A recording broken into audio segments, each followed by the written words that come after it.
Hiya, it's Owlett here. Welcome back to the Comic Closet. We are here to review episode 3 of Legends of Tomorrow. Oh, I didn't take note of the name of the episode. Anyway, it's the 3rd episode, so it's actually the 1st episode after the 2-part pilot. So let's get on with the review.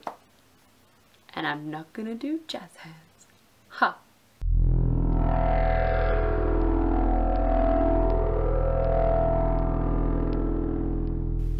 Okay, so the plot premise for this episode is much similar to the others in that they're trying to stop Savage in 1975, except this time they've decided that the best way to stop him is to stop him from having money, because money is power.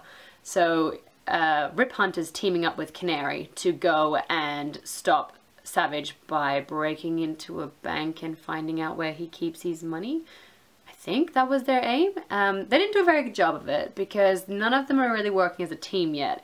And we're 3 episodes deep, so I'm starting to really hope that they do start working as a team, because the more this episode went on, the more Savage actually became like a really believable villain, and I'm actually starting to lose confidence in the abilities of these legends to stop him.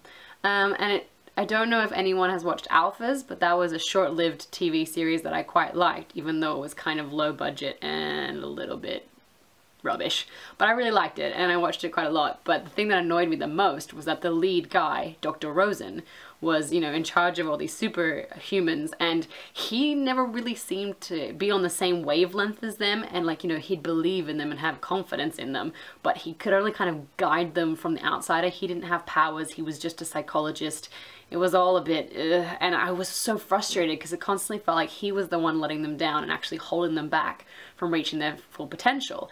And I'm starting to feel that way about Rip Hunter. Like, sure, when we got to the bank, the man knew his way around a coat rack, but he just seems to be on this vengeance mission with actually no plan. And it's become apparent that he has no plan. And all the legends notice that he has no plan. And so it's like, everyone's just sitting around and going in and throwing punches blindly. And of course that's going to have repercussions, and it just keeps hitting the team harder and harder. And it also means that the team are breaking off to do their own thing. Which is fun for us to have side plots, because the side plot was actually really good in this episode. I enjoyed watching Cole team up with Heatwave and Jefferson to go and steal this emerald that Cold's dad gets arrested for. And it was sweet to see Cold have this really touching, heartfelt moment with his younger self, and you just realize that of all his bravado and sarcasm, he's actually a really, you know, troubled person with a really unfortunate past. And I'm sure a lot of them have that, but this was on a much more real human level, I suppose. I mean, a lot of the other ones have superpowers, but if you think about it, Cold and Heatwave are only as powerful as their weapons, and Cold's just a really clever thief. And so they don't have the super suits or the 4,000 years immortality powers. They're just people who are making the most of what they've got, and they've been dealt like rough hands. And you know, they keep getting put in the bad guy box, but really they're, you know, people have had bad things happen to them. I'm definitely not justifying what they do. I think that they still need to be acknowledged as bad guys. I'm not one of those people who's like, oh, Loki, he's just a troubled soul. I mean, like, how would you feel if you were adopted and raised by his guardians? And, you know, your older brother overshadowed you. Yeah, totally justified in what he did to everybody. No. No, no, no, no, no. I'm just saying it was nice to have this kind of soft spot showing so that you could see his motives and that he was trying to remedy things for his family, not just for him stealing gold and not really caring about people's opinions. It's also really interesting to see how well he interacts with Heatwave. I actually find that their partnership is amazing, and, you know, this is just mutual respect and like unspoken knowledge of what each other wants and what each other is going to go get. Like, it's very, very well written. The parts for them and the lines that they have are amazing. They always make you laugh. They're just on form every single episode. The other subplot or side plot that we had going on was that it all went magic school bus on us, and Adam dude was like, I'm gonna shrink down into my micro suit and go swim in the bloodstreams and get rid of some demon Egyptian dagger, and it's gonna be amazing. And that was kind of like crazy. I just didn't expect it to go like, let's go psium psium. inside bloodstreams. It was cool. Like, it was a lovely sci-fi trope. Who hasn't, you know, seen at least one Honey, I Shrunk the Kids type plot, which was, and it was also a good moment to, again, see insight into Adam and like what's troubling him and, you know, who he's lost. And it actually made me feel like he's less soulless than his eyes make him look. And also possibly because this week I worked out he is the vegan ex from Scott Pilgrim vs. the World, and I love that movie. And I love his part when he's like, being vegan just makes you better than everybody else. And you know, that best line, I think, which is like, chicken isn't vegan? Oh, just mad respect for him.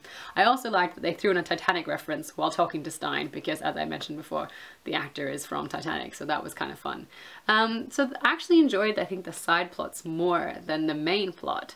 But that's not to say that the main plot didn't kick ass, because Canary was on form. I mean, it was interesting seeing her kind of demeanor crack as well when she, you know, worked out just what she's capable of and how much more she could be capable of if she doesn't rein in all the bloodlust. But just like her suave skills of walking in the bank and just knowing what was going on before Hunter even had cracked onto it a little bit, she just took control like a total bamf, brought that knife to the side fight, brought that knife to the sword fight, and was just phenomenal. Love it. She still reminds me of the Charmed Ones, and I think she has all the power of 3 within her. She's just amazing. And then it was good to see, you know, Hunter show some compassion. I'd like to see him become a more believable leader, and I feel like based on that ending we're going to see that now. Also, we're going to the 80s in the next episode, which should be exciting because we just left the 70s and they had some wonderful costumes and outfits there. So I'm hoping we get a little bit of glam rock, maybe some leather jackets. I find it hard to believe Jefferson doesn't know what parachute pants are, because I feel like most of, you know, Gen Y and millennials still know what parachute pants are. We still have MTV. We know, like, MC Hammer. This is a weird thing where people pretend that we don't seem to know anything about the decades that came before us, but we do. We really do. The one thing that I did notice that was kind of a DC reference was at the start of the episode when Hunter said that he had seen Men of Steel die and Dark Knights fall. That is some big foreshadowing for Superman dying and Batman also falling out of power. So basically it's a future where they don't even have their biggest heroes, and that was kind of cool but also kind of horrifying because you realize just what's at stake. I don't know if we're going to be getting like Supergirl crossovers into that, because I know that there's a crossover coming up for Supergirl and Flash, but with the way DC likes to cross people over, I am sure that someone will be making an appearance at some point. But the more they have on board, the better, because at the moment their chances of winning look slim. But I'm still enjoying this TV show, so I will be back next week, and I hope you are all having a legendary time. Toodles!